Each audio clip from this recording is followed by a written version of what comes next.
What's up, everybody? I'm Anthony DiCicci with the On the Water podcast. I got Kevin Blinkoff with me and Walt Golet, who heads up the Pelagic Fisheries Lab, which is part of the Gulf of Maine Research Institute.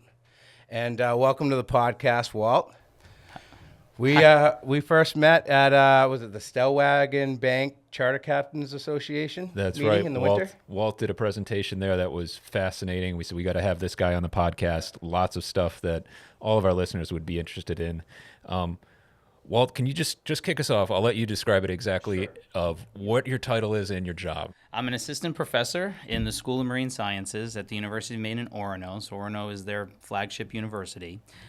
I am very fortunate, though, to be able to have a location at the Gulf of Maine Research Institute in Portland, which is very fortuitous because for somebody who works in the field of highly migratories and whose work is so involved with industry participation, being right on the water is perfect. And Right. It's one of the main reasons that we've been as successful as we have been is because I've been able to be in Portland. And even from Portland to here is not that much of a jump. So we have access to more or less the entire New England coastline. And in fact, we work with people even down in North Carolina. So it's been a great working relationship. A lot of collaboration in science, especially around highly migratory species like tuna. We've had Dr. Jeff Kneebone in, who's talked about the work that you guys have done together on tropical and yellowfin tunas in particular. But today I think we're going to try and focus mostly on bluefin tuna. So this is exciting. That sounds great. You want to kind of kick us off by telling us a little bit about how you ended up where you are in life right now? How did you end up on this career path? Sure. So as a child, at a very young age, I was very fortunate to be exposed to fishing. My father had a lot of hats that he wore. So he grew up in a family that had a long history of commercial shad fishing. He then took the reins, got a license, fished on the Connecticut River. He had a specific stretch of the river that was, we'll call it more or less, his. We'll call it his. Not assigned, but definitely his. And then as a kid, I was getting up at 3:34 in the morning to pick the net in the morning because this was old days when there was no mono. You'd fish with twine. Twine had a propensity to get a lot of stuff tangled in it, so my mom and I would go out. My father would sell the fish, go to sleep, and we would go out and pick the nets. And we did things like old-fashioned shad bakes that I put on with my father and mother in places. So that was a really neat exposure.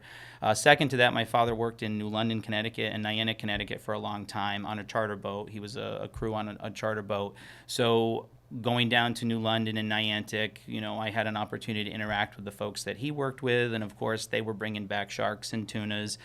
When he didn't have clients and had obligations to go out on the charter boat, he would do commercial swordfish, harpooning. So if you remember far enough back in the archives, this is back in the 60s and the 70s, there was a fairly good aggregation of large swordfish that were concentrated in and around Montauk. And that was the assemblage that, he and his friend, Peter Clark, and some of his other friends, used to go on. So as a kid, I always joke with people, there were times I think I got sick of eating things like swordfish because, we had a lot of it. But I could see getting sick of eating shad bakes, but swordfish, I don't know if I could ever get tired of. But that's kind of the environment that I grew up in. I grew up in a very rural part of Connecticut, so we hunted, we fished. What we ate basically was what we grew and what we caught or what we killed through, hunting. So that was a really unique experience as a child, and it kind of set the stage for me. And this career, I always also, I think, had a passion for sharing information, being an educator. I always felt as though I talked pretty well to folks and I was able to communicate things to people effectively. So growing up, I sort of involved myself in as many things as I could in school. I was in the vocational agriculture program and, learned a lot of the trades and, the applied jobs and things like that. And as I got older, I put my concentration into trying to blend the experience I got from that fishing natural upbringing into an academic setting, and I was very fortunate to be able to blend those skills together. Went and got my degrees, and here's where I am now as a professor at a university, and I am very lucky to not only be able to teach fisheries classes, but then have the flexibility to be able to run a research lab on the very things that I was brought up in and around as a child. So it's kind of come full circle, and it's been really good. But that was my journey so far. It's great having someone who is doing research and studying bluefin tuna and other highly migratory species, which are so important to the public and so important to recreational fishermen, to have someone who's also able to communicate with that community and see that level of collaboration. We saw that in the talk you gave at the Stellwagen Charter Boat Association, and now hearing your history, I can see where that comes from.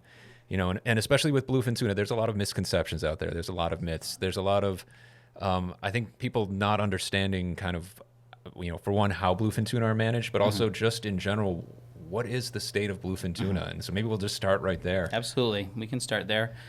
So bluefin has a long and sordid history. It's often portrayed as probably one of the most talked about, perhaps one of the most politicized fish on the planet. In the Western Atlantic, its history is much shorter, but in the Mediterranean, you're talking about an animal that's been harvested since before Aristotle. So if you look back, there are bluefin that are stamped into coins. So they've been on currency, they're painted onto cave walls, and they've basically been a product of commerce since I think about the 7th century AD for the Greeks, the Phoenicians, and the Romans. So this is a really old fishery. Again, in New England in particular, Gloucester, New Bedford, those are our old fishing ports, right? And, they do have a lot of history, but bluefin is one of those charismatic fish that when you talk about something that's been pursued for 4,000 or 5,000 years, that's a whole different thing. And through that time period, bluefin have experienced what I would call different levels of exploitation. As you can imagine, in those early years, there probably wasn't as much pressure on them. And then as technology and things progress, their populations were fished heavier. And like any other fishery, they've gone through ebbs and flows. They've gone through the ups, they've gone through the downs. And what I would say is the period that we are currently in is one of those ups. And in my opinion, it's a success story. There were a lot of conservation objectives that were put forward for this species.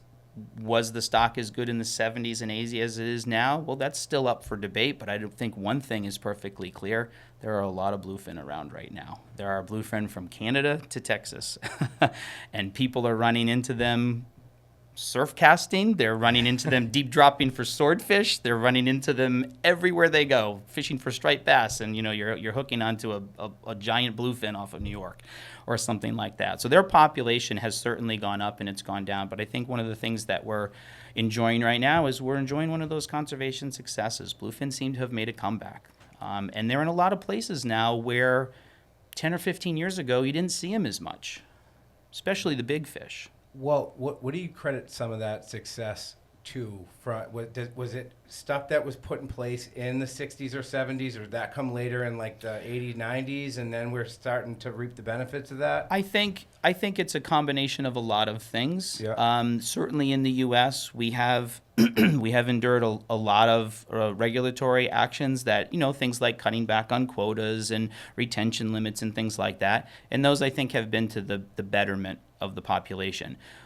One thing to keep in mind, though, is that what we have here off of New England is a product not of New England. It is a product of the entire North Atlantic basin. And what we do as the United States does have an impact, but that impact is only amplified when we work in conjunction with other countries and other interested parties who exploit bluefin. So I think, for example, to get to your question, why are we where we are right now? I would say that there were conservation measures put into place by ICAT, which is the management body. ICAT stands for the International Commission for the Conservation of Atlantic Tunas. I think Jeff mentioned this in his interview. And they are the body that basically assesses and sets up the management framework for these animals from an Atlantic-wide perspective. And not only were there conservation measures put in place in the West, there were also very large reductions in the Eastern Atlantic, more or less at the same time. This is going back, I think, don't quote me on the years, but I think it was in the middle to late 2000s when these came into place. So I remember about probably about 20 years ago now, mid 2000s, I went on a tagging trip with Dr. Molly Lutkevich. Yep, who was my PhD supervisor, by the way. really? Yes, Molly was my PhD supervisor. We went out with Eric Stewart, east of Chatham, and she was just getting into tagging tunas. And the big story then was that bluefin tuna in the Atlantic had always been looked at as two very separate stocks. There were the ones on our side of the ocean, and then there were much more on the other side of the ocean. And her research was just starting to kind of show and prove that there was some connectivity there, and it was looking at how much connectivity there was and how they should be managed. How much has from 20 years ago to today? How much has it changed the way we manage? So I would go back even further. Here's kind of how I would paint the picture. Frank Mather was the inventor, if you will, of the cooperative fish and game tagging program. It was the first of its kind, and it was the first program to actually show that bluefin from the west went to the east. He had some pretty fascinating mark recaptures. These are, of course, the streamer tags, just the plastic streamer tags. And you might think of that as, well, that's a pretty unsophisticated thing. It's just a piece of nylon. Truth be told, some of Frank's most impressive recaptures, I'll give an example. He tagged a fish in 1962 off the Bahamas, and I believe that same year, he tagged it in 1962, and I think it was 50 or 51 days later, a Norwegian purse seiner caught it. Wow. And that was over 6,600 miles. And so that, along with many, many other recaptures, showed that this was beginning. However, they were still managed as a single stock. And then we went through a little bit of a transition period where they said, well, we originally were managing or thinking of managing them as a single stock. Now we're actually going to manage them as two. And the concept behind that was because you had a spawning ground in the west and you had a spawning ground in the east. You had small fish on both sides. And yes, we knew that there was mixing, but the extent of the mixing was one of the big things that was still debated. It was, okay, is that just a fish here or a fish there, or is there substantial exchange? And so the tagging effort, Molly's tagging efforts, Barbara's tagging efforts, and so Barbara Block's tagging efforts and so forth, once electronic tagging came into play, really started to show that, wow, it's not only the big fish that are doing these large transatlantic migrations, but it's also the small fish. And so those tagging projects started to give us a better picture, if you will, in terms of the mixing dynamics. What fish are going where and at what size classes and what times of year. What time frame did that electronic tagging capabilities come So the into first field? electronic tags that I'm aware of came out, the ones that we're currently using, like the mini pats or the X tags, things like that. Those came out in 1997, I believe. The first generation tags were very simple. I believe they were just what we call single point pop-ups. After that, the technology came in where the tag would actually record more variables and record for longer periods, and then you could reconstruct tracks. So the things that you see online or you see in papers, that's the end product of that technological advancement. And so beginning in the later 1990s, and certainly, as you were saying, with Molly's program in the 2000s, big fish and small fish, then you started to see the application of these tags, and it was really like an explosion of information. And that gave us a good window into seeing exactly how dynamic the mixing is. And if you fast forward to today, there is a brand new assessment and management framework for bluefin. It's called Management Strategy Evaluation. It is new. It's a little scary for some people because it's complicated. I mean, with all things that are complicated, if you don't fully understand it, and I don't claim, by the way, to be an expert and completely understand it, but I know enough about it that it's supposed to be a step forward for us. And the other thing is that although the stocks are still technically managed as two separate units, mixing is included in that. So in other words, now that we have things like otolith chemistry, now that we have electronic tagging, those are pieces of information that we didn't have 20 years ago, 15 years ago, that now can go into this framework, and we can say, all right, well, here's where certain proportions of fish of this origin are at different times of the year and so forth. So fisheries science is an evolution. We never know all the answers. We just don't. We just don't know all the answers. But through time and through the help of obviously various researchers around the Atlantic, you start to understand these things a little bit more. And so I would say where we are now compared to where we were 20 years ago are orders of magnitude ahead in terms of our understanding. where fish go. You mentioned otolith chemistry. I think everybody understands electronic tagging and what that can show us of how fish moves. What is otolith chemistry, and what does that tell us? Sure. So for all of the folks that view and your readership and so forth, all bony fish have what are called otoliths. So these are tiny deposits of calcium carbonate that sit in the back of the skull for teleost fishes. Some elasmobranchs have them as well. They're just really small, so you can't get them. But those three sets of otoliths are kind of, we sort of equate them sometimes to like the black box recorders on a jet. In other words, every day that a fish is alive, those otoliths accrete material. In other words, they grow, and material is added to the otolith. The material is a combination of basically chemistry. So saltwater fish obviously are eating things, and when they swallow something, they swallow not only the food, but they swallow the water. At the same time, as the fish is going through the water, it has to breathe, so the water goes across its gills. So whether it's the barrier in the intestine or the digestive tract, or if it's the barrier on the gills, those chemical signatures are entering the body of the fish, and they end up eventually in that inner ear. Now, Dave Secor and Jay Rooker, I believe, were the first proponents of using what we call otolith chemistry as a way to delineate the stocks of bluefin. And so the idea behind this is the first step in this, let me back up to the first step. The first step is you catch little bluefins, like maybe 8-9 inches long, a foot long. And the reason you catch small bluefins is because, as I just mentioned before, soon as they're big enough, they travel. So you don't want them to travel. You want the little ones. And those little ones, you capture them in the East Atlantic, and you capture the really small ones in the West.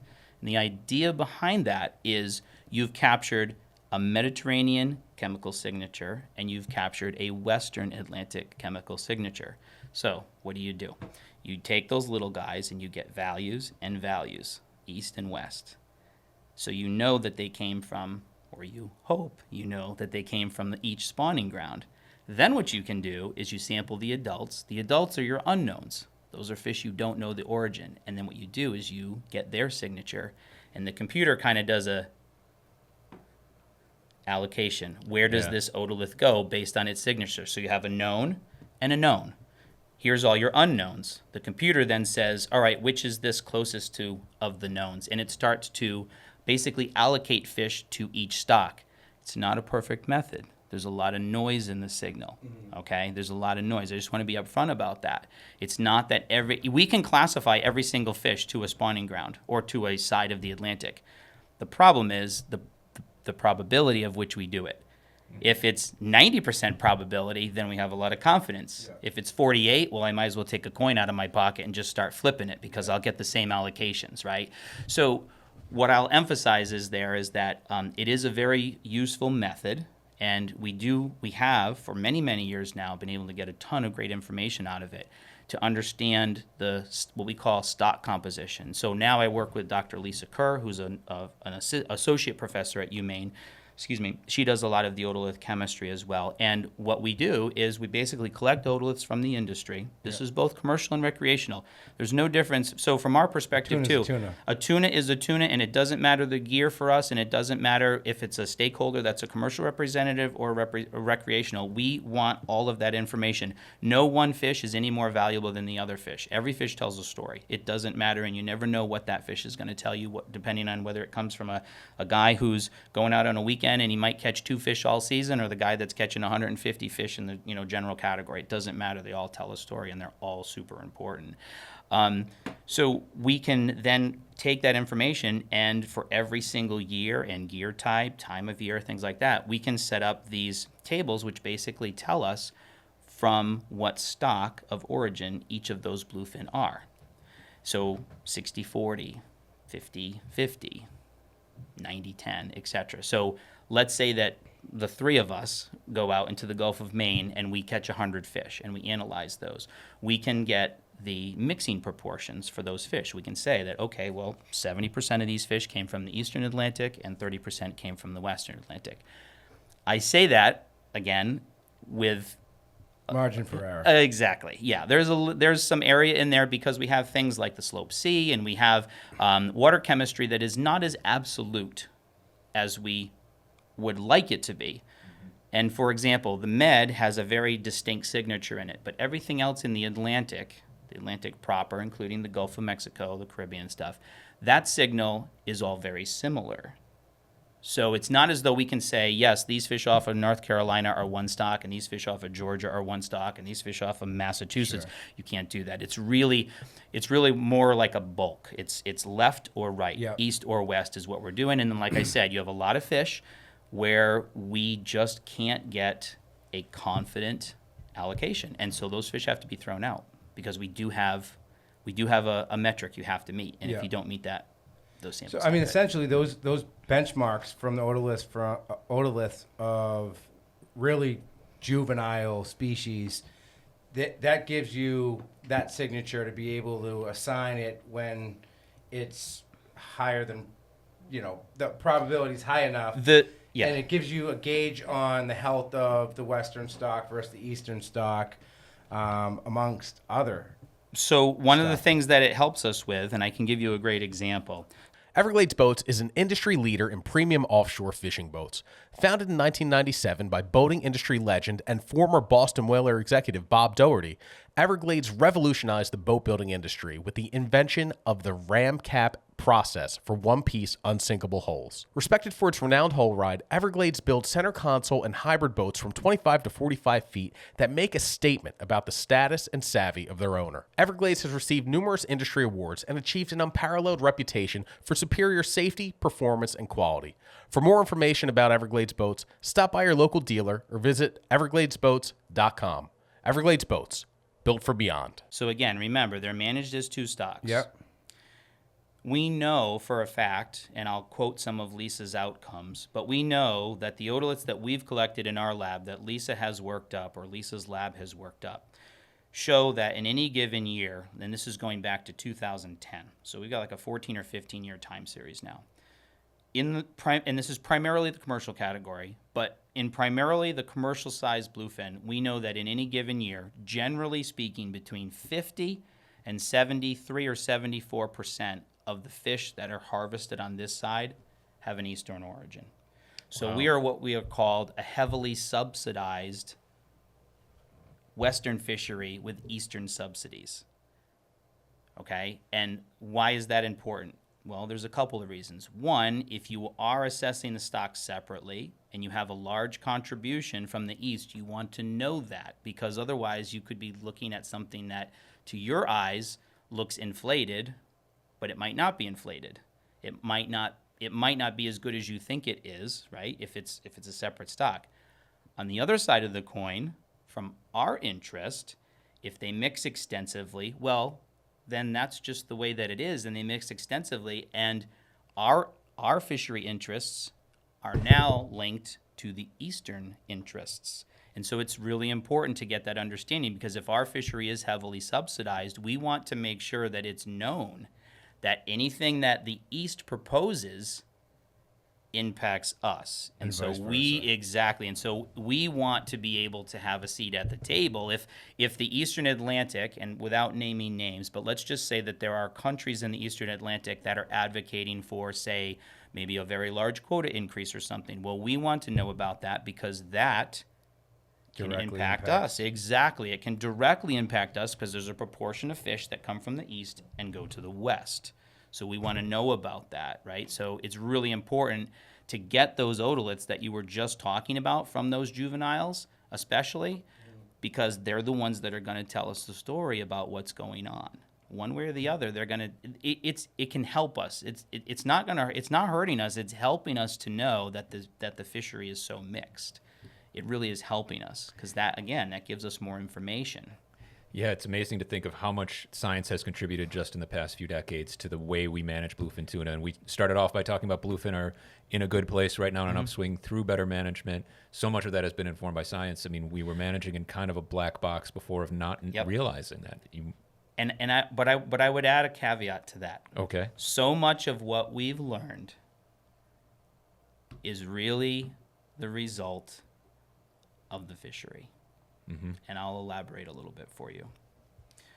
So yes, we've got the tools, we've got the stats, and we have a lot of the abilities to be able to process the data, analyze the data, present the data, and so forth. But without the industry and the participation of the industry, we have nothing. And I'll elaborate a little bit. So each year, our lab collects somewhere between 1,400 and 2,000 giants. That's how much we sample. We sample about roughly 25 or 30% of the entire general category fishery, which includes charter boat for sale endorsements. So that's big, that's huge. How can we do that? How can we do it? We can do it because we've built a huge network. People are excited about the stuff we're doing, but more importantly, they save them for us. And it's not only the fishing groups, it's also the dealers. The dealers are a big part of this as well. And on the recreational side of things, we have guys that not only will sample for us, but they're like, oh yeah, I'll throw them and their freezer is full of heads, along with their broccoli and their everything else. So I really want to emphasize how important the industry has been. And when I say industry, it's the collective. It's the rec guys and it's the commercial guys. How important their contributions have been to the science. That goes for the biological sampling, otoliths, mussel, liver, gonads, and it also goes for the tagging because we work with a lot of boats. Molly's worked with a lot of boats. Barbara's worked with a lot of boats. There's a lot of people that have worked with boats, and without those platforms, you don't get those tags out. So it really is an industry. It really is kind of an industry-driven success story. They're the ones. They could just as easily have said, "I'm not going to save 100. You want me to save 100-pound head that I just cut off of this fish, and I could just easily throw it in the ocean and not have to worry about it?" But they don't. A lot of the guys will cut them off. They might put them in the chill tanks, or they cut them off, or they leave them on specifically, and they go to the dealers, and we get them from the dealers. Or for the rec guys, they bring the heads. When they're done cleaning the fish, they save them. They'll put them in bags. They put them in their own freezers. They call us up. It's really been, in my opinion, it's been a success story in terms of cooperative research. Yeah. That's how I view it. It's just been such a wonderful experience to work with the folks that are participating in the fishery. It really has. That's a great story, and it's so important. I think fishermen, for the most part, understand that better science leads to better management, which leads to better fishing, and they're happy to participate. Along those lines, are there any opportunities right now for recreational tuna fishermen who are out there listening that maybe want to help contribute to the science? What should they do? Yep, absolutely. So I can provide all of the information that you need, but we have, among others, a sampling program that's dedicated to collecting information from non-lethally harvested fish. So, for example, otoliths. You can collect otoliths from every fish, but they don't release very well when you cut their head off. So we're going to avoid that. But we have some very exciting genetic techniques that are on the table now that are being piloted. And so recreational fishermen, if they want to participate, can do so in two ways. One, they can certainly contact us, and if they do kill fish and they keep the heads, those would be super valuable. The juveniles, I will be honest with you, the juveniles are where the holes are right now. We're doing okay with the adults, like I said, because of the efforts and the commercial fishermen's plugged into what you guys are doing. They understand the value, and those fish die because they're going to market. Exactly, they're dead. And when you say juvenile, what size? Anything under 73 inches. Okay. 73 inches is the commercial minimum in the United States, which, by the way, is the highest in the world. So, out of the otoliths that you get, what's the percentage of 73-inch plus fish otoliths versus the small ones? The small ones. How big of a gap is that? Oh, huge. 90-10? Yeah, or a little bit more. Yeah. Probably more. Okay. So we are really trying to make a push for the juvenile otoliths. Now, if saving the heads is logistically challenging, and it can be, and I understand that, we have this genetics program. We can get you involved. Contact us. You fill out a quick form. It's not like we need all your information because we want to keep an eye on you. We need the information because we FedEx you these sample kits overnight, and we'll give you all the instructions and everything, and it's really easy. You bring those fish to the boat, you take a small little clip of their fin.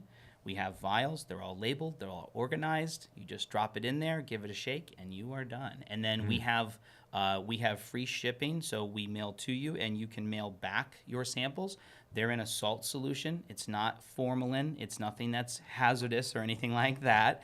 And so it's not going to hurt you if you spill it. It's no big deal. It's just salt. It's going to dry and become a really concentrated salt solution. So folks can participate that way, where they can actually contribute these genetic samples or these DNA samples, and they can send those to us in the lab. And that's all you need. You don't, they don't have to like record. Or do they give you, you know, length or that? Yeah, we would love for that information. So the other information that's on the sheet is the date. Date is important. Yep. We also would like to know the length if they can get it. Yep. We understand it's not always possible to get estimates? that. Estimates work. Yep. You but got to do the length best is you can. best. I mean, it's just we take what we can. Ideally, we'd like a length that would be great. But if you have to estimate it, or if it's something that's not logistically possible, hey, you go down, you get the genetic sample. The guy that's wiring is holding the fish. It shakes its head and it's gone. Yeah. Well, that happens. We all know that happens. There's all Sure. kinds of things that can happen on the water.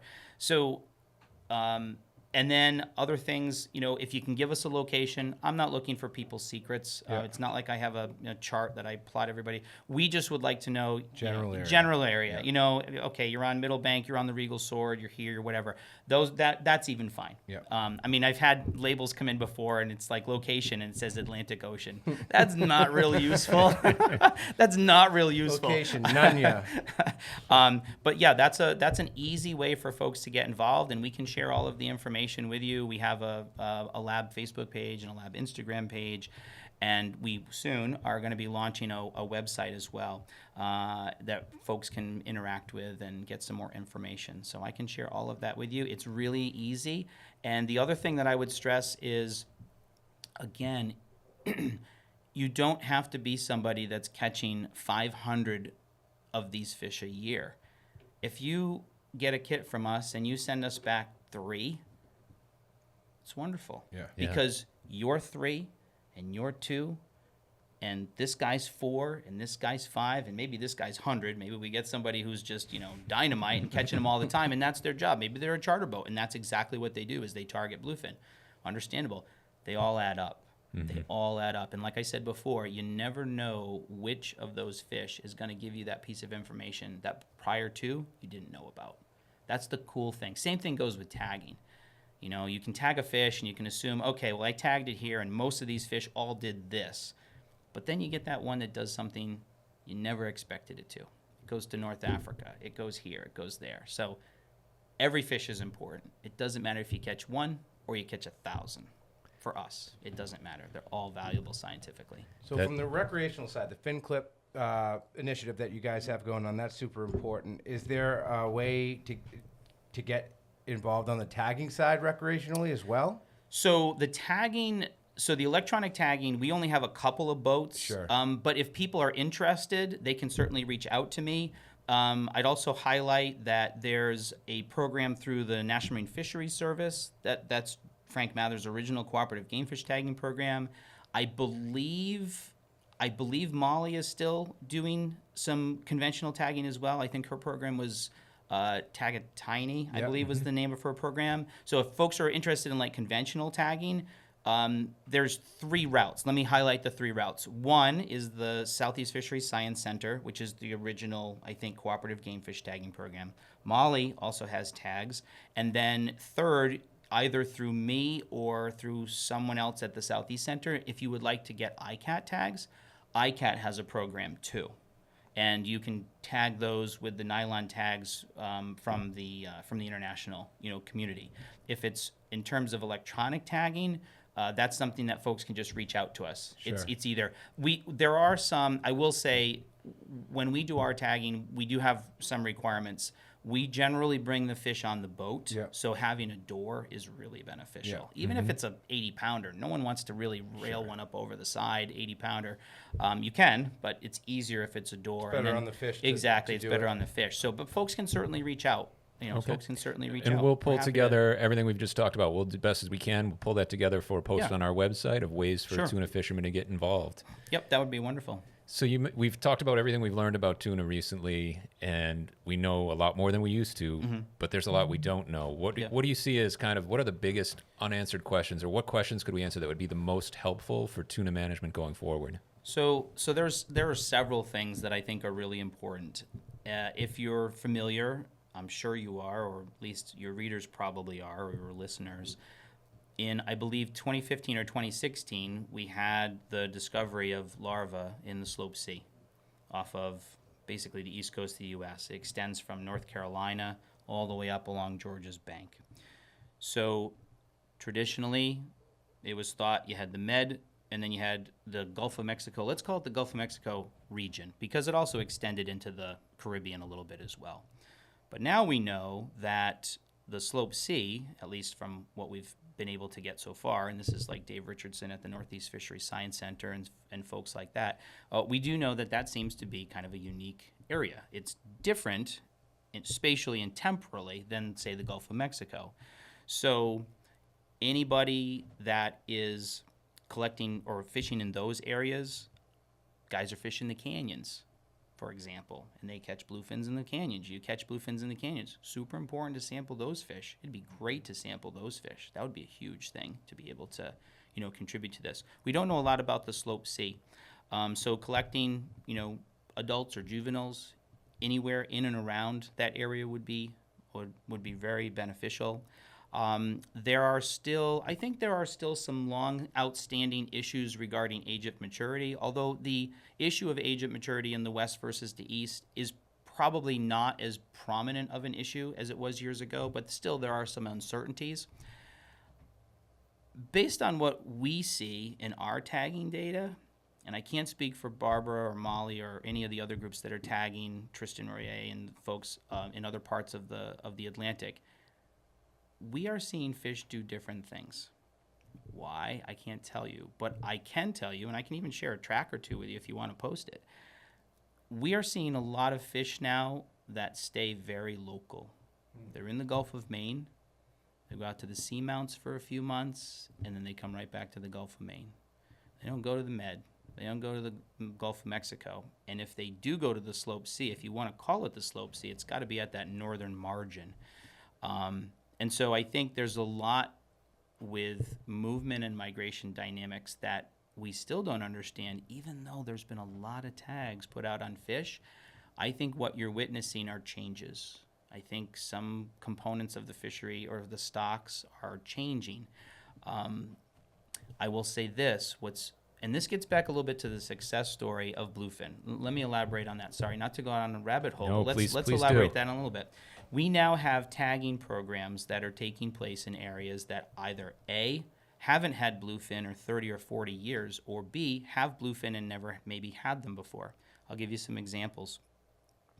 There is a tagging program in Norway. There's a tagging program in Sweden. There's a tagging program in the UK. There's been one in Ireland for a while, but they're seeing a lot more fish. So you have fish now that are distributed in areas that they haven't been in a long time. And so understanding what those fish are doing is also one of the big challenges or big unknowns, is because Norway hasn't had fish since the 70s or late 60s. I think it was late 60s or early 70s. So it's been 40 or 50 years. And so now that the fish are back, it's an opportunity, right? I would say even the same thing in the Western Atlantic. We have fish now that are in places that we haven't seen them in a long time. Off of New Jersey, right? The last couple of years, there's been these big runs of large fish. Off of New York now, we've got fish that seem to be there most of the year. Off of Rhode Island, last year they had that, bite of really big fish off of Rhode Island. So there's opportunities now still to tag fish in places where, those fish haven't been in a decade or two or three or more. And who knows what that's going to tell us about where they come from or where they're going, where they're spawning, those types of things. Again, I think there's a lot of information to understand about the stock dynamics in terms of the proportions of fish that are coming here each year. They definitely change with size. It seems as though the smaller size classes of bluefin are the ones that are more heavily mixed. In other words, the smaller size classes, higher proportion of eastern fish. And then as they get into the older size classes, those are the fish that tend to have a more dominant western signal. I joke around with people. Obviously, this is just a joke, but I joke around with people. It's like, they come over here from the Med as, prepubescent teens, mess around a little while, and then they go back to the, Mediterranean, and that's where they stay. But some of the tagging data bears that out too. They come to the West for a little while, they spend some time, and, and then they go back to the East. So I would say, to maybe make that answer a little bit more succinct, reproductive biology is a big one in terms of the adults, when they spawn, where they spawn, the contributions of the slope C. We know that it's an area. How important is it? What is it contributing? Certainly, movement and mixing, again, especially in regions and in areas and size classes of fish that we haven't seen in a long time. What are they doing? Where are those fish going? How are they contributing to the stock? How are they susceptible to fishing mortality and so forth? I would also add, too, that diet is changing considerably for bluefin, or at least for what we sample, it's changing a lot. It's gone through a pretty big transition, and understanding the diet of bluefin, in my opinion, is very important, because in most cases, what the top predators are eating is also an exploited resource. Right. And the trick to all of this is to balance that, right? It's not as though we want to take away a resource from fishing group A and solely give it to fishing group B, or B to A, or vice versa. But by understanding what the fish are eating, we can say, all right, so bluefin are eating species X or species Y, seabirds are eating species X, species Y, therefore we need to consider that when we're talking about exploitation, those types of things. And those are really important, because again, if you look at bluefin, traditionally, if you go back in time, their main food, and when I say main food, the way that we quantify this is what we call by percent weight. In other words, if you took the totality of all the things in a bluefin stomach and you weighed them, the largest amount of weight would be taken up, again, historically, it was Atlantic herring. Atlantic herring are a schooling fish. They were very abundant, and they're also what we call high energy prey, meaning they've got a lot of fat in them, and it's like eating a Big Mac versus a piece of iceberg lettuce. That, if you want to really boil it down, if you're eating sea cucumbers versus herring, you're going to get a different nutritional return on that investment. So herring have, for the longest time, been a very important historical prey item for them. And that changed again, it's hard for us to determine exactly when it changed, but I can tell you that from our stomachs in 2018 and 2019, that diet shifted to short-fin squid. That was very temporary. That only lasted about a year or two. And by 2019, actually even a little bit before that, 2018, 2019, we were starting to see this uptick in menhaden consumption. And now, menhaden, again, it's only for the stomachs that we sample. So again, could our sample be biased? It could, but we're sampling 200 to 300 stomachs. Those stomachs now show that menhaden, I'm from Connecticut, New York, we call them bunker. In Maine, they call them pogies. Yeah, here on Cape Cod, we call them both. We call them both. Okay, so again, another small, schooling, high-energy fish now comprises about 60 to 70% of the diet.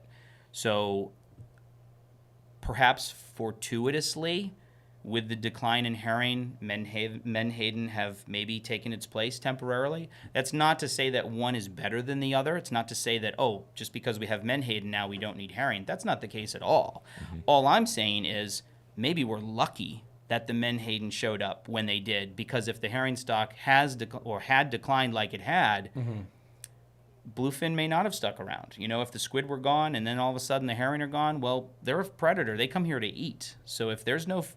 We equate this a little bit sometimes to, I guess, gaming theory. Win, stay, lose, leave, right? Yeah. You're at the table, you're throwing the dice, and you are on a streak. Are you going to walk away? Or are you going to stay there until you lose? Are you going to walk away? Or are you going to... Step on the gas. Yeah, exactly. So if you're a bluefin or any other predator, seabird, it doesn't matter what it is, but if you're in an ecological situation whereby there is a gain, there is an energetic gain for you, you're going to stay, right? You're going to stay.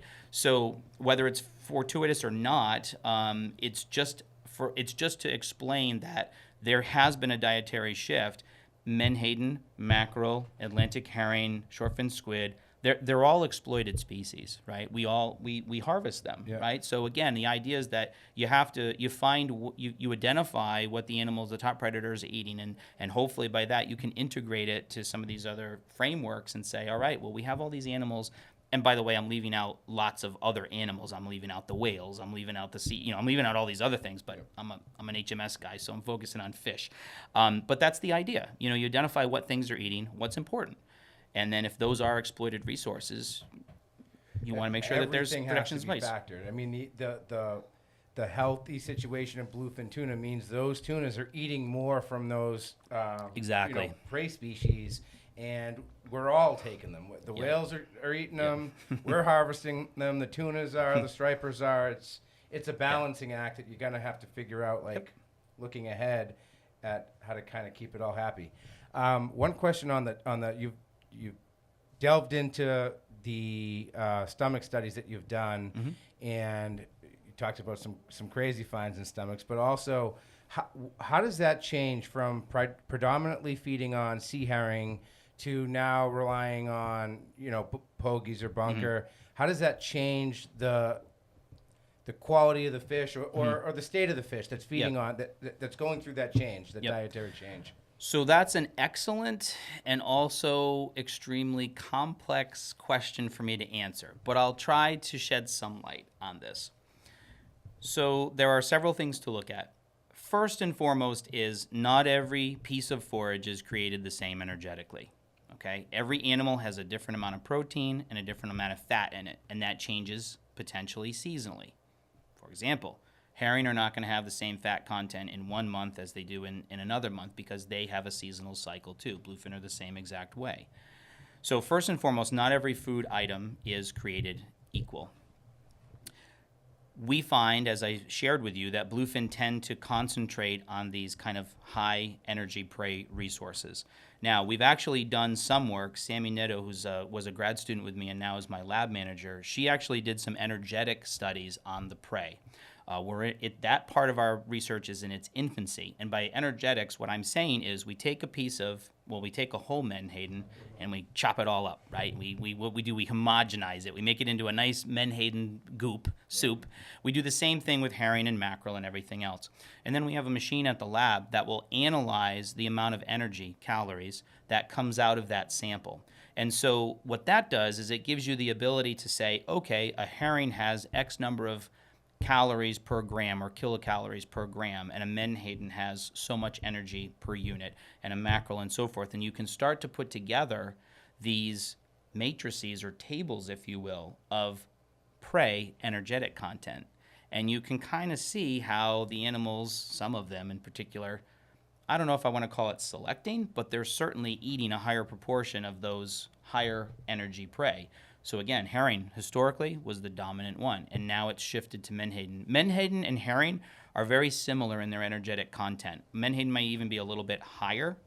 And so how does that impact the condition? So this is theoretical at this point. Sure. But my belief is that if they are eating those herring and they're eating the menhaden, in theory, they should get a lot higher energetic return than if they're eating short fin squids or silver hake or something like that, because there are such differences in the energetic return when eating those two things. I mean, this is really complicated. You can get into digestion efficiency and all those things. So in theory, that quality should be better in those fish. I have a student, Kay Zip, who's working on some of the quality aspects of bluefin, and I did some work on this in my PhD when I was in Molly's lab as well, and we definitely have seen changes in the quality of bluefin. Their quality has gone down considerably in a lot of cases. The fat content seems to have gone down. Some of this is through grading data, so all of the commercial dealers will grade the fish to get an idea of how good the fish is, where it might go to market and things like that.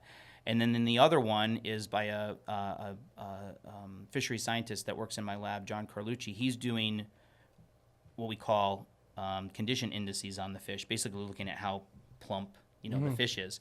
And in both cases, they do show transition. The quality seems to be going down in a lot of cases. And it's like, well, why is that happening? Because you've got lots of menhaden and, you did have herring. It's really complicated.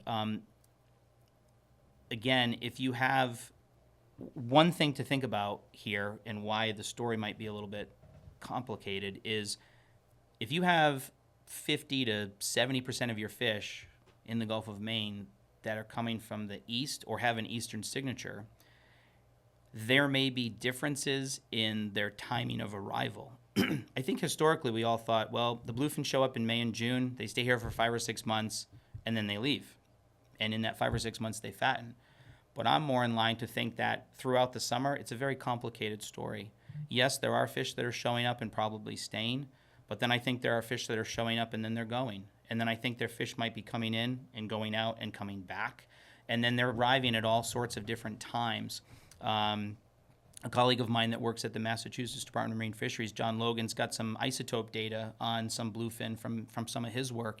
And it indicates that a lot of those fish that he had sampled or we had sampled seem to be arriving later in the season, meaning that they're not getting here in May and June, but you may be catching a fish that's only been here for 2 weeks. So if you set your lines out, it's September, right? The September sub-period quota opens up. You go out in September and you catch a fish, and it is a rail. It's really skinny. You're like, how is this possible? This fish has been here for 3 months. Maybe not. Maybe not. The fish might have just got there, and you actually hooked it, right? I mean, it was the unlucky one. It took the hook.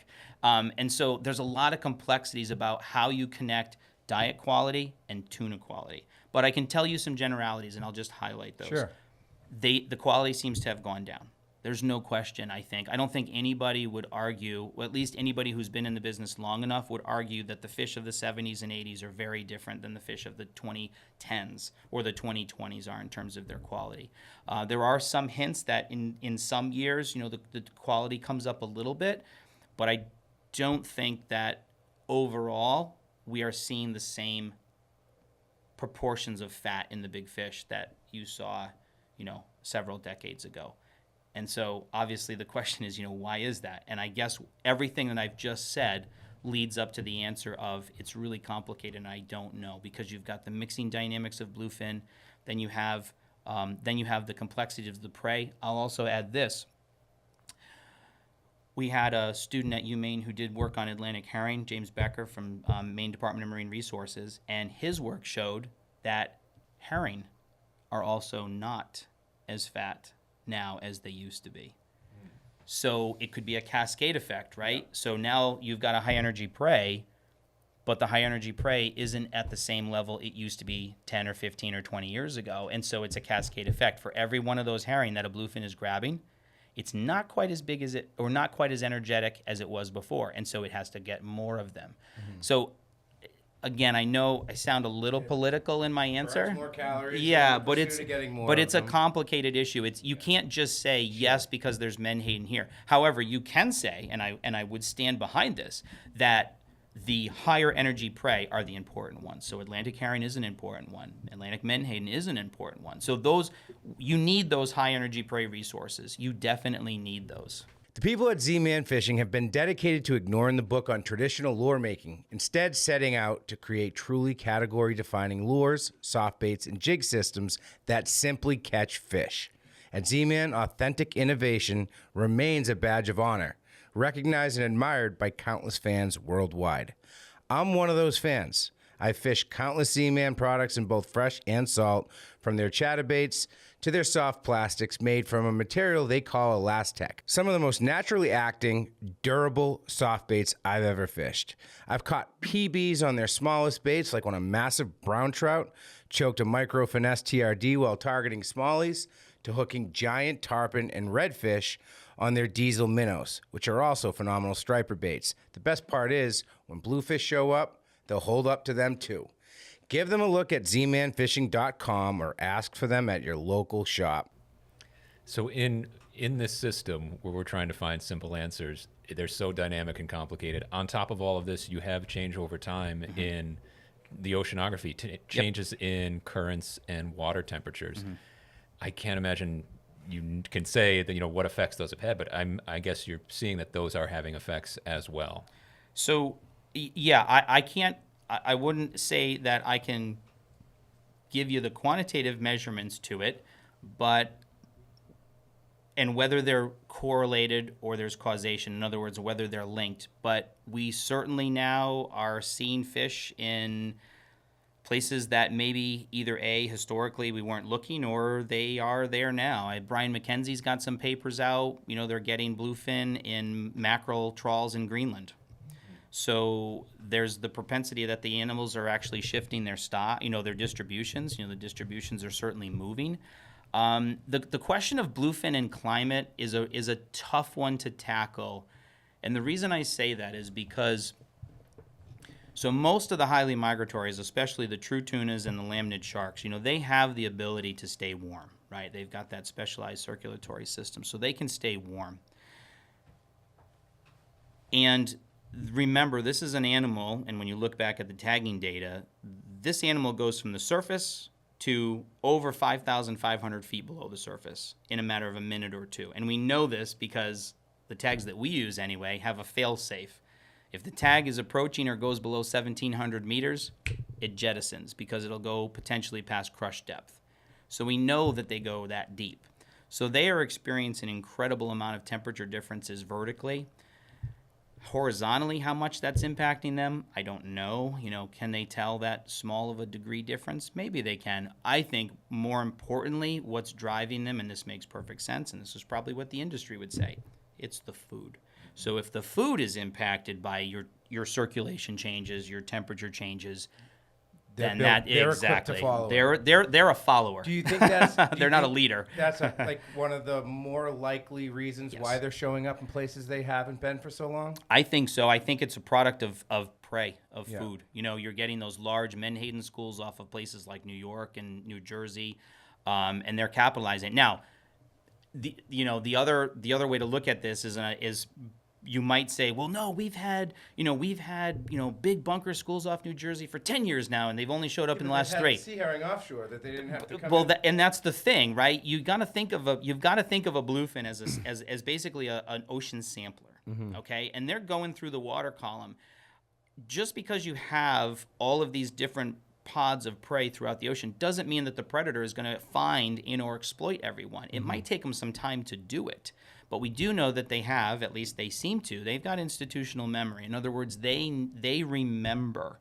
I have this, Molly's got this, Barb's got this. I'm sure folks, I know the folks in the UK and Sweden have this. You tag a fish, a year later, the tag pops off, in some cases, a mile from where you tagged it. So there's got to be some memory there where they know, hey, I did well here, and I'm going to come back. And so you might have aggregations of prey in other places, but you might not have those predators. Why?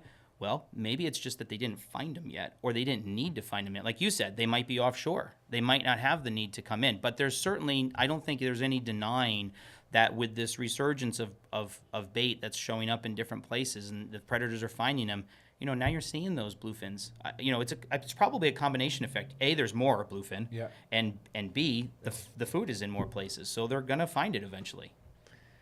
They're not stupid. They're not as stupid as we think. Anybody who's fished for giant bluefin tuna knows that they are one of the most intelligent creatures in the world, somewhere between chimpanzees and humans. Is that correct? Well, I don't know about that. I will say this, and I can send you some pictures if you want. So the brain of about a 600-pound bluefin is no bigger than my thumbnail. That's about it. So my joke to everybody, like when I do these offshore fishing seminars and done Damon's and done the Stellwagen Bank, is I always end with a picture of the giant bluefin brain, and I say, for all of the hiding of the hooks and the alcohol swabbing of the line, I said, this is what you're up against, But in all seriousness, though, what I do find amazing about them is that they do travel back to the same areas. And what I, for example, will emphasize to my students when I teach classes on fisheries is think about this. So if I ask you to go to whatever, I ask you to go to a certain location, you're going to find that location either based on institutional knowledge. In other words, you've been there a lot. There's landmarks. Your parents took you there, whatever. You have your GPS. You have your iPhone, whatever it is. You can find it. The other thing about being on land is you can see things. Imagine this for a second. You're in the Gulf of Maine. Doesn't matter where you are. The optical properties are pretty much the same. You're in the Gulf of Maine. You're a bluefin. You can see, on a good day, 40 feet for those who scuba dive. If the water's really good, 40, 50 feet, maybe. Yeah. Some years it's, in conditions it's 20 feet. So this fish that can see about 20 feet to 40 feet in front of it, right? It is swimming all over the place. Will leave the Gulf of Maine. We've had tags. Other people have tags. This is not specific to us. They'll go over to the Med, go over to North Africa, go down to the Bahamas, go into the Gulf of Mexico. They'll find their way right back to the Gulf of Maine in a medium that has no reference. How the hell How? is that possible? Because No idea. like I was going to ask this question no before reference. you started down this road. Like how is We that don't know. possible? We don't know. They have no reference. I get lost at the mall, right? So I Yeah. can't find my car when I go to Logan. You know, I have to take a picture of the sign to say I parked on level U. You know what I mean?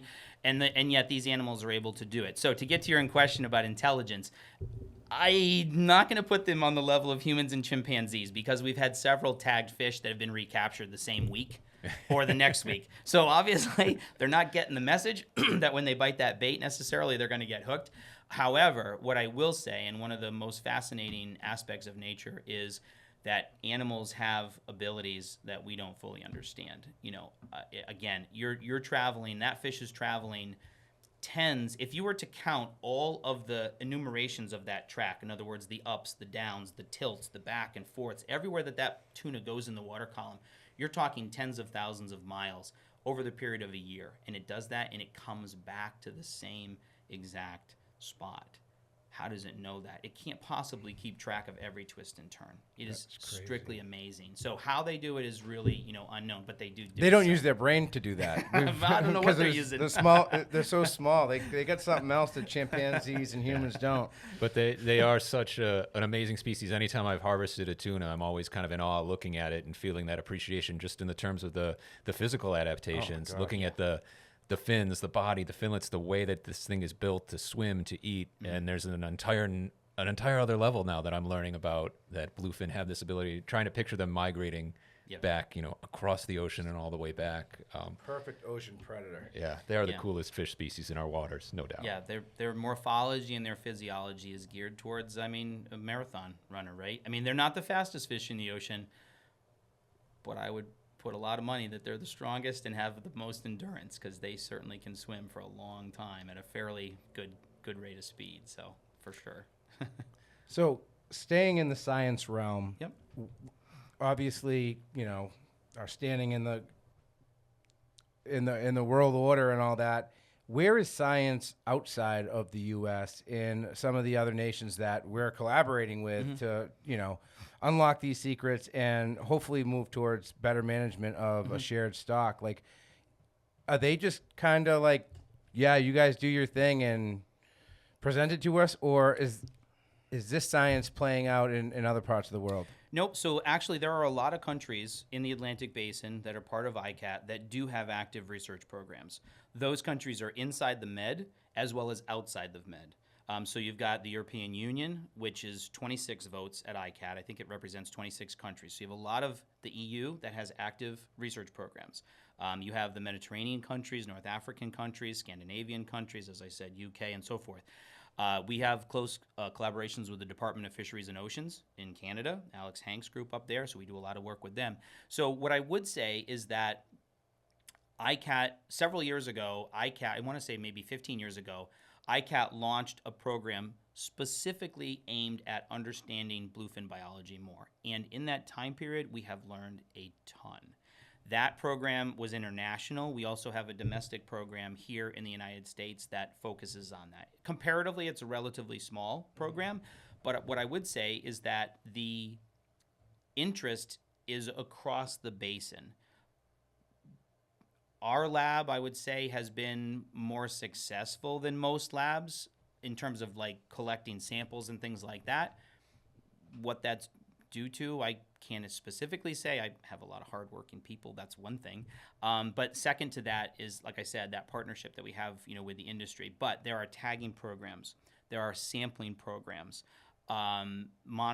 observers and monitoring programs that are taking place. Are they taking place at the same level as things here in the States or maybe in Canada? Maybe not. But there is an effort to try to understand bluefin biology more.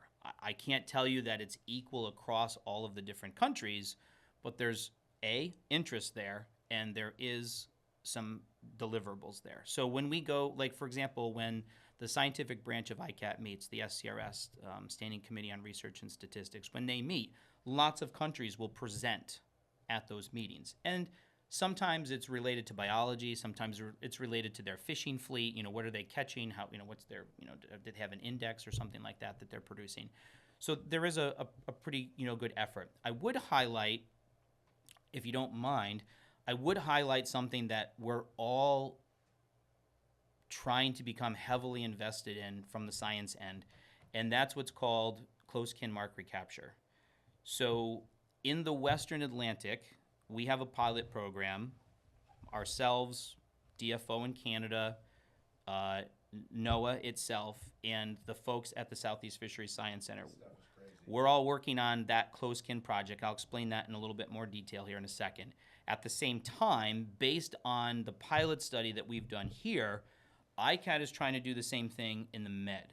And if that happens, then you truly will have this integrated Atlantic-wide research program for both stocks sort of co-occurring. So let me get into close kin just a little bit. And this relates back to the importance of particularly the recreational fishery and the contribution that they can make. So there are several things we can do with genetics. The first one is I'll talk about close kin. Matt Loretta at the Southeast Center would be the authority on this, but I will do my best. So close kin is a way to identify genetic relationships between parents and their offspring. We call them POPs, P-O-P, parent-offspring pairs. And what you try to do is you take the DNA of the adult and you try to match it to any of its offspring. Right now, primarily that's been in the form of larvae in the Gulf of Mexico. And we have a lot of matches, believe it or not.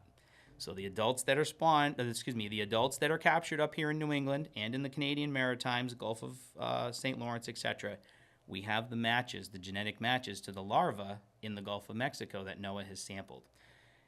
First, that's amazing, not unexpected. You'd hope that their offspring would be related, but here's the cool part about one of three aspects of that project. Historically, when we've tried to assess the status of a stock, we do so with what we call relative biomass. So we report it in what's called spawning stock biomass. In other words, how much weight of adult reproductively active fish do we have? For the sake of easy math, let's just say 100,000 tons. It doesn't tell us the numbers of fish. Close kin mark recapture is actually a way to get a physical number. And so how many bluefin in the Atlantic, in the Western Atlantic, are there that are over, and I'm just going to throw a number out, 80 inches? There are 222,672 bluefin, plus or minus 6,470. It gives you a physical number. Is it going to be super precise and give you the absolute number? Well, of course, there's going to be some wiggle room in that. But one of the cool things about it is it uses genetics and basically the mapping, the lineage mapping of the Western bluefin population as a means to get a population estimate. This is very cool. It's cutting edge. It's very cool. They did this for southern bluefin tuna, and the numbers of southern bluefin tuna were way higher in the close kin than they were in the standard assessment. And that created a whole nother set of challenges to try to integrate the two. But it's also been done for freshwater populations too. I believe it's been applied to things like brook trout in like Appalachian mountain areas and things like that. So it's a really cool technique. And it's somewhere where, for example, the recreational industry can help us because, again, every fish has a genetic fingerprint, and you can start to match them up. So what we call an absolute population abundance estimate is the most unique part of that. We'll actually get a physical number from that. Second, the genetics can also help, or we're in the pilot stage of using the genetics to identify stock structure. If you remember otolith chemistry, I talked about that, right? So genetics is another way to do that. There are folks, not me, I'm not a geneticist, but there are folks that are working on trying to identify parts of the genetic code that perhaps are unique to each of the stocks, the eastern and the western stock. And then, of course, maybe there's a slope C component, we don't know. But identify stock structure based on just genetics. And then another exciting thing that's done, the sort of the third component of this that's done, which is more prominent for southern bluefin. It's could we do it here in the States? Potentially, but we're in the very, very early days, is to use the genetics as a means to establish abundance indices. In other words, for like juveniles, for example. So instead of observers or intercept surveys or things like that, you actually would get an abundance index for those juveniles off of the DNA, off the genetics. Another really, really, very cool thing. The other exciting part about the genetics project is we will be able to begin identifying individual fish that are more productive than other individual fish are. We can look at that by age and so forth. For the longest time, it's always been thought the older females are more experienced, they lay more eggs, they lay better quality eggs. And I'm to some degree, I'm simplifying this, but the concept is that the older females are better and they all contribute, a lot more. But it might just be that even within those older fish, there are only certain females that are good at what they do, right? And produce, very productive young. Maybe they spawn in particular areas that others don't. And because of where they spawn, their offspring are more successful and they survive. So that genetics project is really exciting. And that is really the crux of the sampling program. That is the crux. There is so much to learn about bluefin through their DNA, their productivity, their mortality, their contributions by sex, and so forth. That's where those fin clips. That's where those fin clips come in. But to get to your question about the sort of the collective whole of research, we're trying to work with, well, not me personally, but ICAT is trying to get this off the ground in the East as well. And if that happens, that would be pretty amazing, because you'd have all of these countries all collecting fish at the exact same time, and you'd have this like massive 23andMe bluefin program, or Ancestry.com bluefin program. And ultimately, it's all working towards the end goal. There's several goals, but the end goal of getting a real representation of how many fish are there, and in what age groups, and following those trends so that you can manage the stock proactively instead of reactively. The challenge and I say I'm not a manager, thankfully. I don't have to have that responsibility. But the challenge I think that the assessment and management community is always up against is that there are high levels of uncertainty with these things, right? The famous quote that I know of is, counting fish is like counting trees, except they're invisible, they move around, and they eat each other.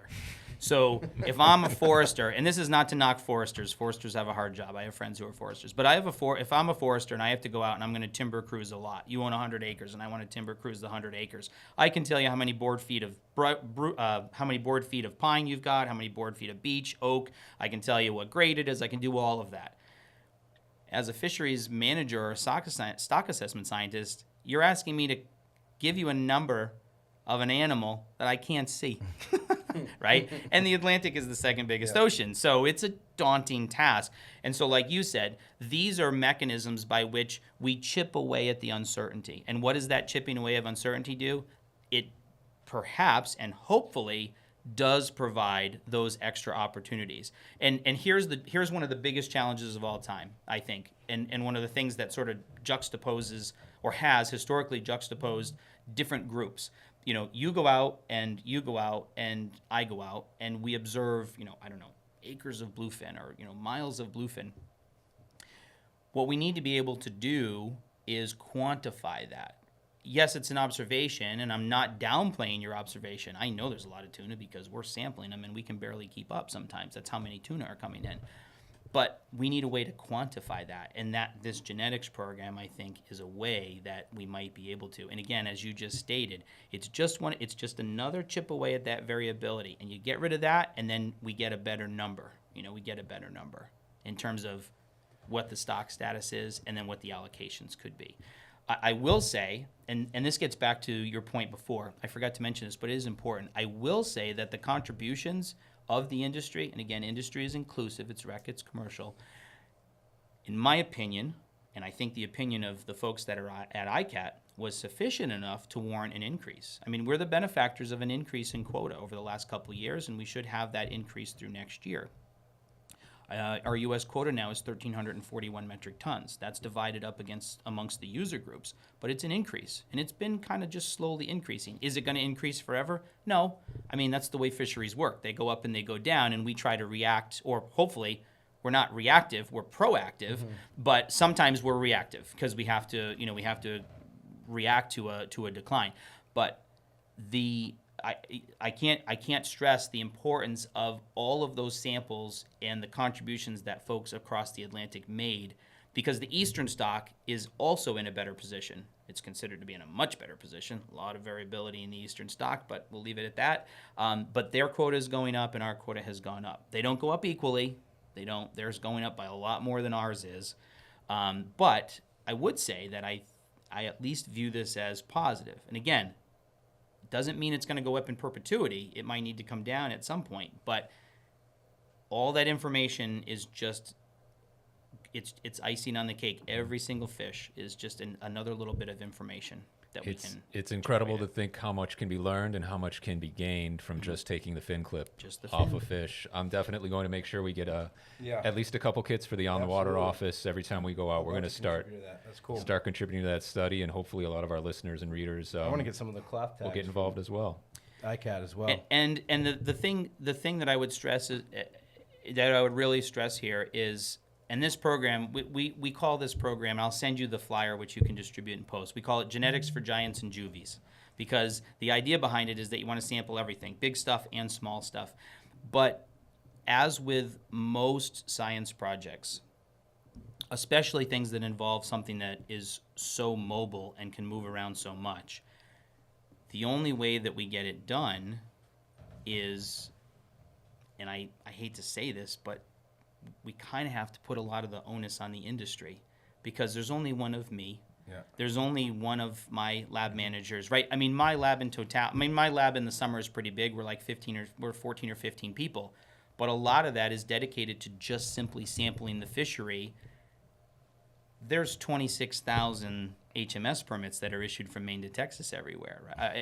From Maine to Texas in any given year. We can't be on those boats. So it's projects like these where, unfortunately, we have to say to the industry, hey, do you mind? Like, can you take a couple extra seconds help us out a little and bit? help us? Well, really, yeah, help us help you. Yes, exactly. Yeah, exactly. And look, I grew up in a fishing family. I've fished a lot on HMS boats. I know sometimes all 6, 7, 8, 10 rods go off at once. It's a mess. It's a nightmare. There's tangles. There's frustration. Yeah, I hate when that happens. But you know what? Even if in that case you get one fish out of 6, it's still awesome. It's still awesome. So I would really encourage folks that want to be interested. And then the last thing I would say on the genetics part is we are working now. I would say it's a little bit of work. So I don't want to push it too far. But I hope that by the end of this year, we're going to launch an interactive website. It'll be through UMaine, and the genetics component is one of many interactive things on there. So there'll be a database, and you'll be able to toggle or search and say, okay, where did that larva come from? And it'll point you to where that fish in New England was caught, who it went through. We don't tend to get into the individual level because it's just like a privacy thing, but you'll still be able to see kind of who's related to who, when the fish, when did the fish spawn that larva and when was that adult recaptured. Sometimes they spawn a larva and they're recaptured, a couple, 3 years later. Will you be able to see it for your fish? Like specifically? You can. Yes, you can. As long as we always ask people, are they okay with that? If they're okay with that, then it's good. Then we're good. We just don't ever share anything with anybody under an assumption that they feel that it should be known by everybody. But absolutely, if you're interested in it, absolutely, we keep track of everybody's fish. So if you mail us back a box of vials, we know that those vials were assigned to you. That's why it's important to fill out that online form. It's really simple. This isn't like doing your taxes or something. This is really easy. It's like name, address, and so forth. That way, when it comes full circle, we can get in touch with you and you can say, hey, that fish you caught the other day, or that fish you caught in 2022 on the Regal Sword? Guess what? Someone just caught the dad in Canada. Someone just caught the dad in Nova Scotia, right? That type of a thing. That's the really interesting and, in my opinion, fascinating part of it. It's about engagement too, right? I mean, people people want to be engaged. And that's the other thing with this website and some of our social media stuff that we do as well. We are all about sharing and wanting folks to see what the fruits of their labor are. That doesn't necessarily mean that because you sampled, you're going to get a match. I just want to be clear on that. Yeah. You know, there are a lot of fish in the ocean. You might sample 100 or 1,000. You may never see a match. You might sample 5 and you get 4 matches. That's just the way that it goes. You know, it's just probability sometimes. How far-reaching is this science? Is it applicable to all finfish? And So there are other active projects going on right now. I don't want to get too far. No, absolutely. And there's other projects. So I'm sure your listeners and your viewership don't all fish for tuna, right? I like to think of bluefin as the center of the universe, but they're not. There are other interests that people have, whether they're sea bass or groundfish or what have you. There are other programs that are going on as well. I think Department of Marine Fisheries, Jeff actually might have something ongoing with getting cod finlets and things like that. So yes, there are other programs that are doing this. That's as great. well. Think of all the times you've released a small fish and been like, all right, I want to catch your dad now. You could actually maybe know that you did that. Yeah, you can know that you did it, which is kind of cool. That's actually pretty funny. The probability of that ever happening Is really has gotta low. be, It's really low. Insane. No, I was just going to say, I was just going to say that with the increase in the resource, and I don't know if it's something that you want to touch on, I don't want to preempt anything, but with the increase in the resource, we do have more fish that are being landed. In the recreational sector, again, that's a personal consumption thing, right? You can't sell those small fish. But in the big fish fishery, we have a lot of entrants now, more entrants, I think, than we have in the past. And we also have more fish now. So many more what fish. What problems does that create? So just recently this year, the National Marine Fisheries Service through NOAA implemented their new, what we call restricted fishing days. So I'll give you a short timeline of kind of how this has evolved, and it's been awesome to be part of it. Family owned and operated for over 65 years, AFCO represents unparalleled quality, performance, and reliability when it counts most. From inventing the roller guide to introducing the world's first pair of true fishing shorts, which are some of the most comfortable shorts you'll ever own, by the way. AFCO not only delivers products proven to perform on the water, but are true leaders of conservation as well. Their pledge to protect and conserve has 10% of your AFCO purchases going directly to supporting conservation initiatives. Beyond their fishing shorts, a couple of my personal favorites are the Barricade Elite bibs and jacket, as well as their line of Reaper sweatshirts, pullovers, and jackets. Check them out at afco.com. AFCO, any fish, any water. So back in the 2000s, I remember 2005, 6, and 7, I think, were the years where there was scarce a giant bluefin to be found. We might have landed like 30% of our quota or something crazy like that for the big fish. And then the fishery was not only opened up from June 1 through March 31st, but the retention limits were very liberal. In some years, they allowed the commercial fishermen to keep 5 fish on a trip. Very liberal. And then all of a sudden, in the 2010s, you began to see a little bit of an uptick, and the retention limits were brought down from 5 to 4. I don't remember the exact sequence, but then we got to 1 fish a day.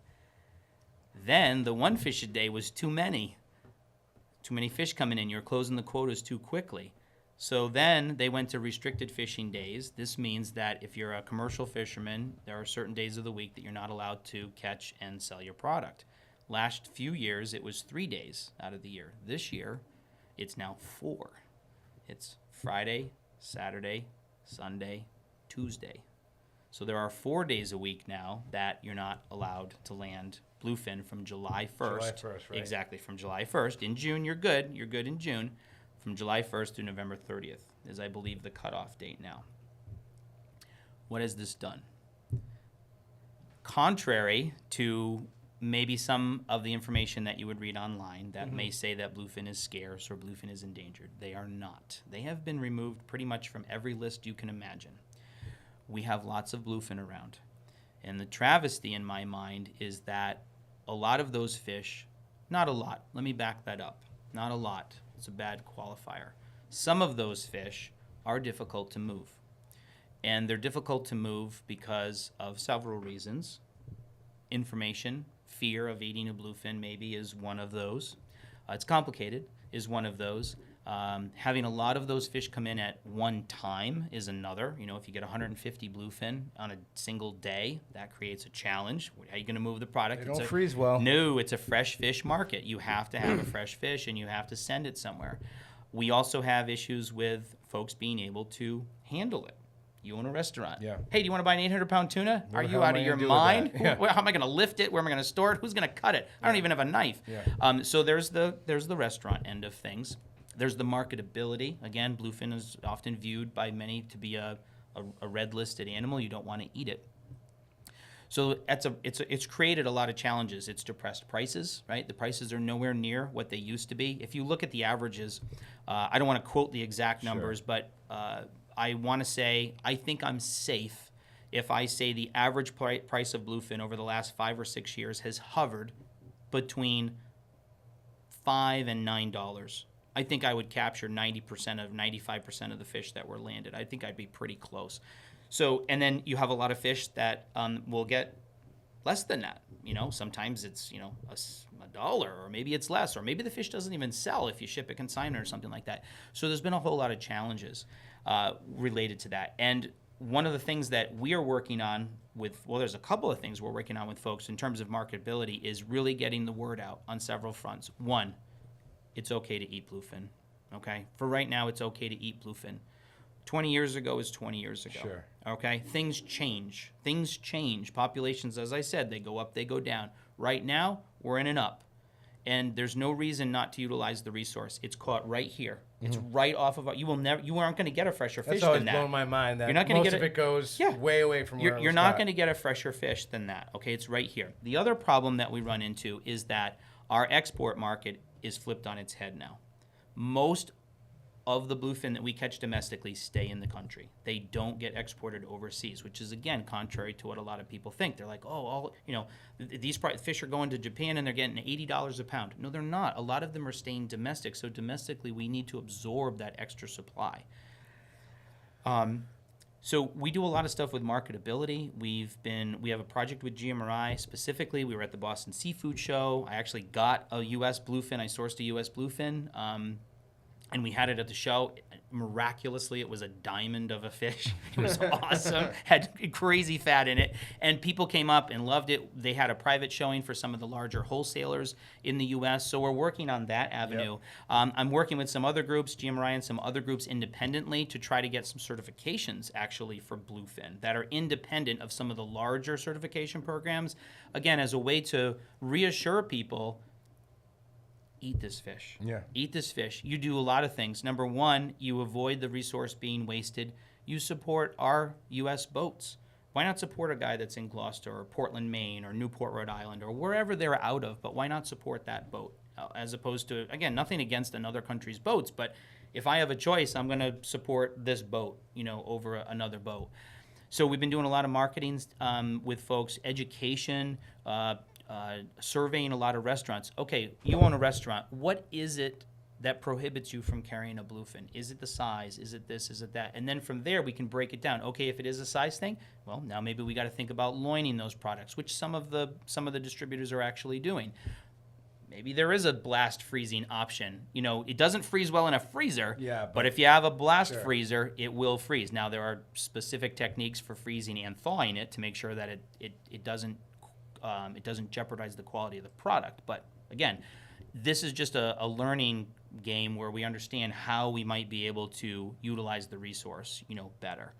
So we've been working on a lot of different fronts, and we're very lucky. We have a lot of fish around.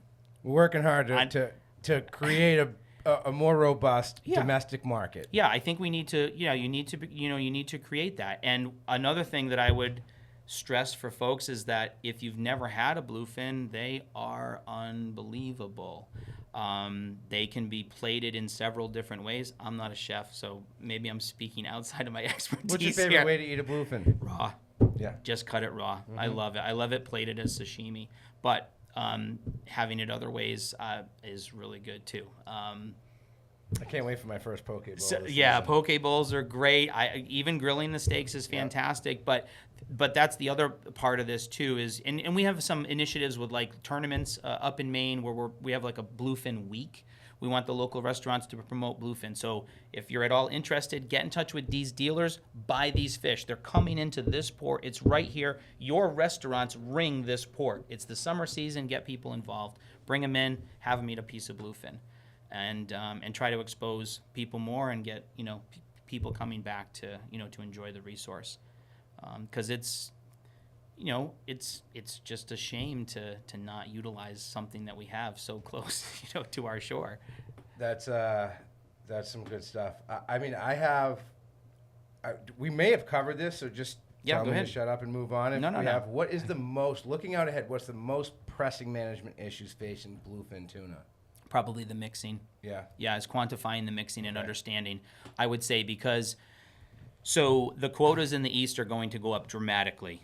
And my fear, and this is just mine, this is me speaking completely on my own opinion, given that we know the mixing, the eastern subsidies or the contributions from the eastern stock are so high, my fear is that if those eastern fish get hit really hard, it then impacts the flow of fish to our fisheries. Yep. Maybe I'll be proved wrong, or maybe the evidence will show that I'm wrong. But I think the most pressing issue is trying to balance. I think the most pressing issue is trying to balance out the increase in those stocks against the appropriate removals. Again, with the information we have now, and balancing that uncertainty within those goalposts. I think that's really challenging. And again, what happens on one stock, especially the eastern stock, impacts us here in the West. And that's for everybody, by the way. As I said, that's not just for the giants. That's also for the recreational category.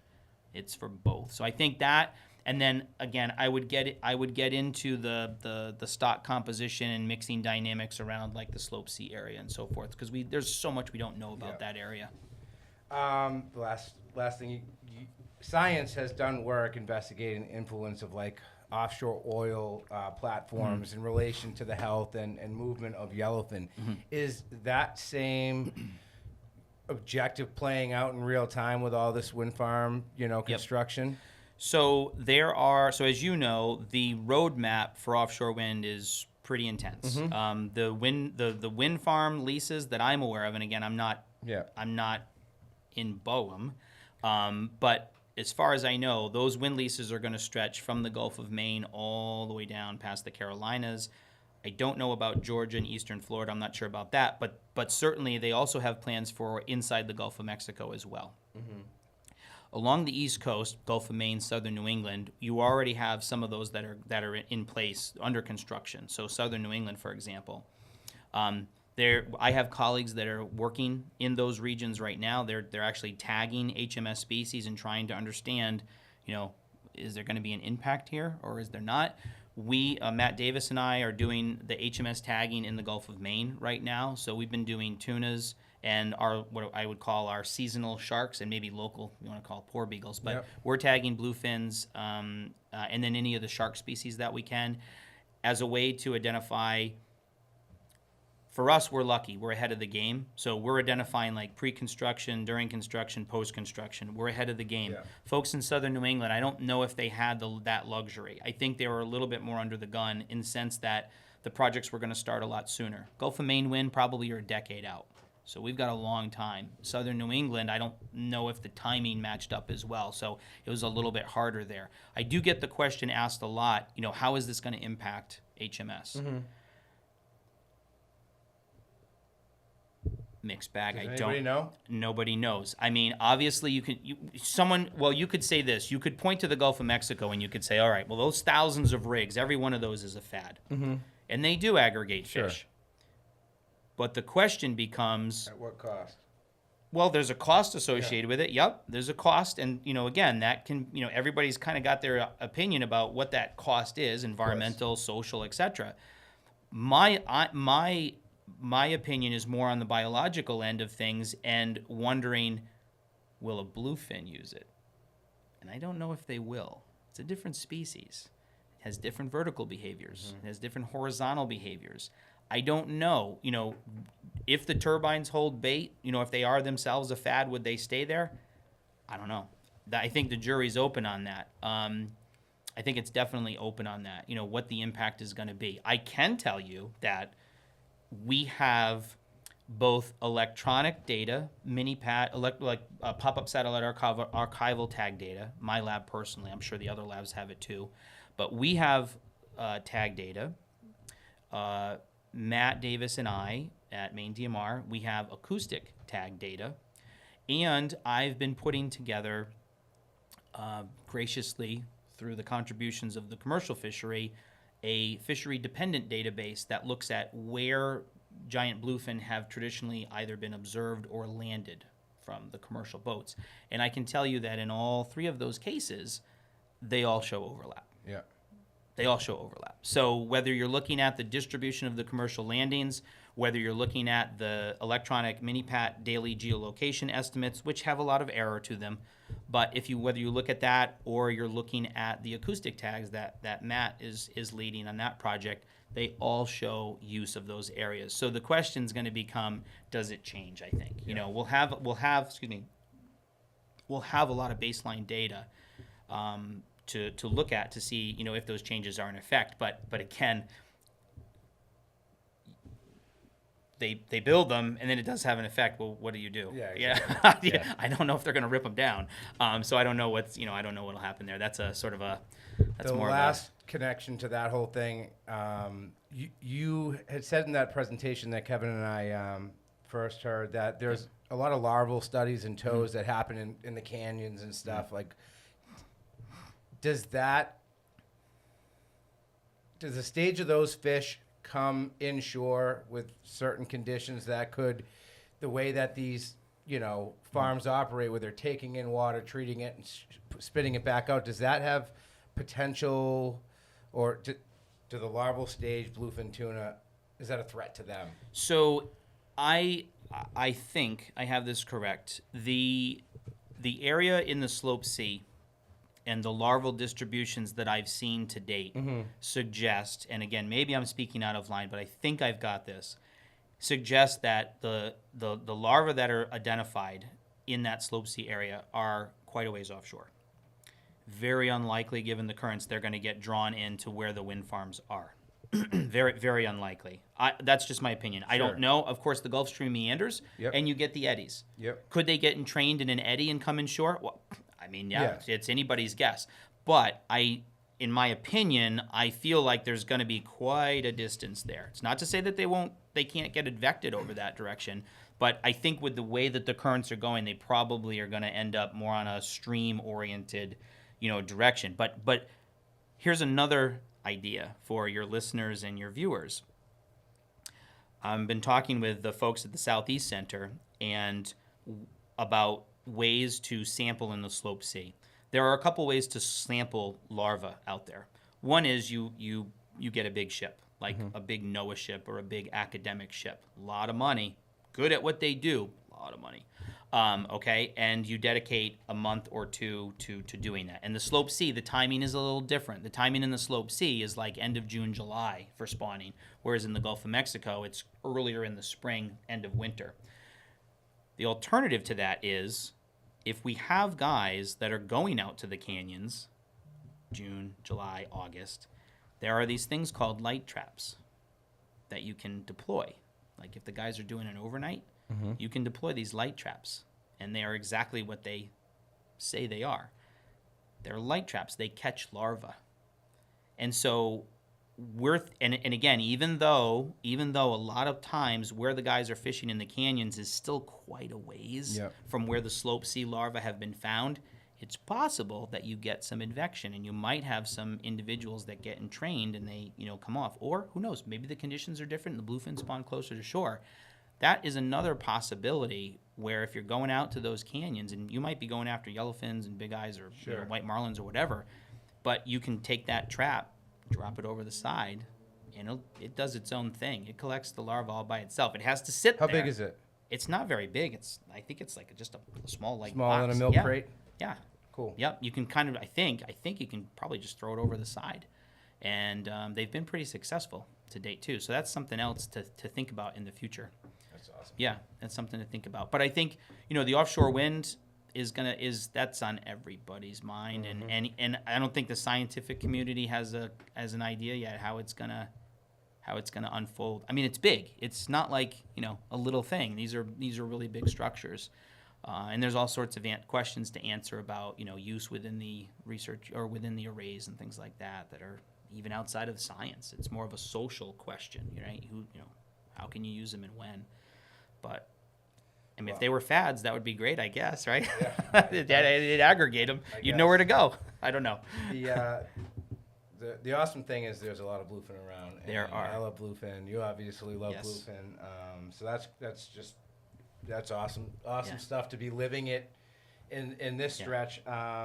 Kevin, you got anything else? No, I really appreciate you coming in and having this Absolutely. Happy conversation to. with us. We'll do our best to share all the information that you Sure. put out there. We'll do our best to put a post up on our website and let people know how they can get involved. I definitely want to get involved, and I'm excited to see what all this science tells us going forward. Yeah. That sounds great. I mean, I really appreciate the opportunity. I always tell people, so I wear a lot of hats in academia, right? So one hat is I have to teach, which I love. I love to teach. I love students, and I love sharing what we do in our lab. The second is the research part. So I'm supposed to run what we call an extramurally funded research program, like we talked about with all the science that we just discussed. And then the third part is what's called service. So one example of that is I chair the U.S. ICAT Advisory Committee, so that's a service requirement that I do. Not requirement, that's a service that I do every year, as well as I'm on some domestic fisheries panels and things like that. But I will say that the most enjoyable part of my job and the thing that I get the most out of are these types of events, whether they're a smaller scale interview or if I'm doing, offshore fishing seminar series and there's 500 people in the room. I think the most important part about all of this is that if you are engaging the industry in the science, you'd better give back to that industry who donated their time. And for us, it's all about these types of things, sharing the results, sharing tag data, sharing the genetics data. That's what it's all about. It's really about, everybody having an idea of what's going on and why are you doing it. I mean, if I'm going to ask you to save the bluefin heads, or sample the heads, it's going to take you a couple minutes, right, to do it. In my opinion, it's nice for you to have something back. So that's I love this. So I really appreciate the opportunity, and it was an awesome conversation. And just inform everybody that if they ever have questions or comments or anything they want to talk about, I'm happy to, and we'll provide all the details on how to become involved. Love it. We'll Oh, go thank from you there. so much. Really You're appreciate absolutely it. Thank you, Walt. welcome.